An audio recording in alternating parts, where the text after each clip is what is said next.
ככה תעשו עבודת שטח נכונה כמשקיעי נדל"ן חלק 2. אחרי שהבנו בהקדמה מה המשמעות של עבודת שטח נכונה, בואו נראה איך אנחנו יורדים ונתחיל מההתחלה. רגע לפני שאני יוצא בכלל לשטח, אני רוצה להגיע מוכן לשטח. ולמה אני מתכוון במוכן?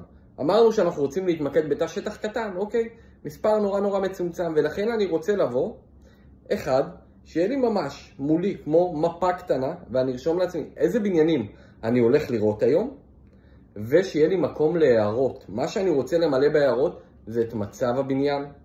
כל דבר שאני יכול לראות שיכול להעיד לי על משהו, אני אזין אותו.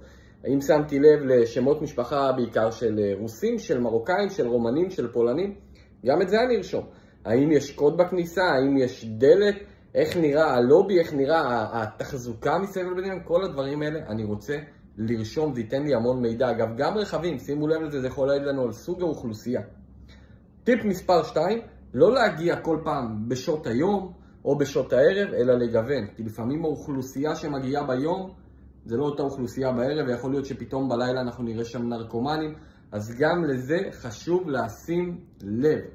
חכו לחלק הבא, בחלק הבא אני הולך לתת לכם את הנקודות לשאלות לאוכלוסייה, איזה שאלות מאוד קריטיות, ויש שם שאלות שלא חשבתם עליהן, שיכולים לחסוך לנו המון כאבי ראש. אז שוב, אם עוד לא עשיתם עוקב, זה הזמן, תשלחו למי שצריך וחכו לחלק מספר 3.